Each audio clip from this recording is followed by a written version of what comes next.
who, excuse me, as a naval commando, I participated in the Liberation War in 1971. Now, the question of education, Swamiji told there is only one: education, education, and education. If the education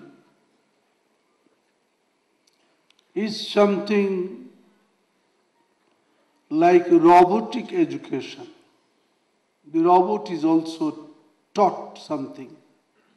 He can learn, he or she can learn something, acts robotically. If education is in some way or other is not intertwined with the learning from nature, if it is not linked with the people's aspirations, sufferings, feelings, if it is not linked with patriotic zeal, then this education is, we should call, robotic education. As a professor, I have interviewed so many students of these days. The students are new generation of our country and some countries abroad. But you'll be surprised to find that, with some exceptions, of course, the students don't really think of their own culture, tradition, history, their pride, and their ancestors, forefathers' deeds, famous deeds. Normally they don't link the normal education. And especially with the advent of technologies and science, we are running very fast towards achieving economic prosperity, economic self-sufficiency, and of course advancement and happiness of life. But if I quote only one word from Swamiji, one sentence, give me a few men and women who are pure and selfless, and I shall shake the world. Only this sentence can be explained in detail for hours. We are encountered with, we are encircled by selfish people, lot of selfish people in every aspect of the thing. If you are working in a department, you will be surrounded by selfish people, not selfless. Thousands, flux, you can say millions of selfish peoples are around you or around us, but no selfless people we cannot find. So the education without moral bent of the thing, without having moral education or moral values, traditional values, this education will end up nowhere. For example, we are facing some problem, very recent aberrations from technological side. We are giving much importance to ICT. You know, ICT, without ICT, no one can imagine to work in this modern world. But now we are having every day there are some aberrations or side effects of ICTs, internets or something like that. Eve teasing are there. The girls are taking poisons. They hang themselves. They are eve teasing in almost every school. These are the many bad manifestations of the education without having any moral values. So, to do such kind of seminar, symposium, workshop, where we'll ponder, pause, and think back what the great saints, great man said. It is eternally true. It was not true only 100 years ago. It is true today, and it will be true for years to come.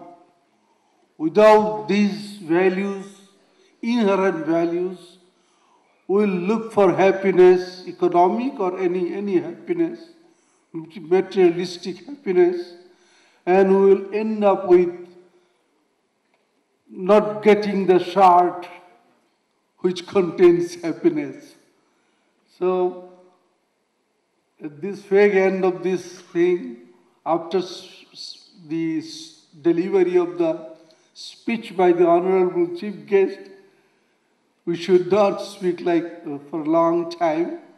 I am grateful to Dr. Parshasharthi, who has invited me. I am thankful to all of you. And I hope, and I have a request to you. When I was coming here, I was about to come here, I could not find even small literature of Swami Vivekananda ji in our country. It is not available somehow. So my earnest request to the organizers would be, please propagate these things to the general mass so that the people think again. Otherwise, we'll be just running after Western, Occidental values. We'll be running after happiness, and that we will not end up with happiness. We will not find happiness. So thank you very much. Thank you very much. Thank you very much indeed. That was our guest of honor, Professor Dr. Alauddin Ahmed, Honorable Advisor to the Honorable Prime Minister of Bangladesh, giving us a most wonderful address. Thank you very much, sir. I now have the privilege in requesting our guest of honor, Dr. Ashok K. Chauhan, Founder President, Amity University and Institutions, RBEF, and Chairman, AKC Group of Companies, to kindly address our distinguished audience, please. Sitting there, seeing in the hall, I was continuously thinking what is common among all those who are present here from this corner to that corner and upstairs. One thing is common in each one present here, an urge to build the nation, an urge that our country, India, leads the world. I congratulate and compliment Dr. Parthasarathi for selecting a topic for this conference, and I was straining my brain, could there be any better topic for any conference in today's scenario in the country? I came to the conclusion, no. One word changes the whole scenario. He did not say building India with education. He said, and I also compliment the organizing committee members, including Mr. Ashok Anand, the chairman of the organizing committee, and their colleagues, adding a word, excellence. Building nation with bringing excellent education. And I think all those present here from different universities and colleges, and my worthy people sitting over here, would agree with me that this is the need of the hour. To give to our youth, 65% of people are less than 35 years, 44% means 44 crore people are less than 14 years. Can you imagine what power, what potential our country has? What is the youth's power? I think you will find that your coming today here was worth listening to our Honorable Minister, my brother Jayapal Reddy ji, on Vivekananda. He told one sentence which tells everything. He told Vivekananda ji was a missionary, was a revolutionary, and was a prophet. Whenever I meet somebody one-to-one, I always ask, what is the mission of your life? What is the aim of your life? Today, I could get a better reply, a shorter reply. The mission of the life could be only to follow the philosophy, the thoughts, the deeds, and the urge of Swami Vivekananda. And I think that is the answer for each and everyone. People are born. They are just born, they go, they leave the world without knowing what for they are born. But if we follow the people, 150 years have gone when Swami Vivekananda ji were born, and still we are remembering him, and he will be remembered for millenniums and millenniums till this Srishti exists.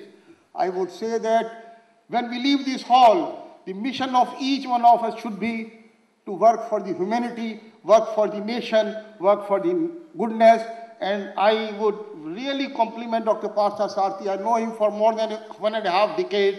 He is a visionary, he is a mover and shaker, and I have met very few people in the world who have the urge to change the mankind and bring the nation to that level. Dr. Partha Sarthi, this foundation where you are the chairman managing trustee, Ramakrishna Vivekananda International Foundation, is changing the country, changing the world. I think he needs a great applause from all of us. We have heard a very influential speech from Swami Vivekananda Saraswati ji. Whenever I have heard him, got the inspiration. We have heard the very worthy speech of Abdullah Ahmed Saab. He has been a very visionary advisor to the Prime Minister of Bangladesh, and I have been told the Prime Minister gives a lot of advice. My worthy colleagues, Shri Bhallaji sitting over here from Manav Rachna, my worthy colleague Shram Sharani sitting over here, and our Governor Kohli ji is always criticizing me and condemning me that I do not always implement his advice rash enough. Today he has given again advice to me. Why I am telling it? If some advisor criticizes you, you be thankful to that, and I am thankful to Kohli ji that he is always pursuing me to pursue good things. Kohli ji, please advise me and we will do further. Our Vice Chancellor K.S. Singh, when I came from West Germany in 1994-95, I was all alone. He was the person to join me, a great pillar for the MIT.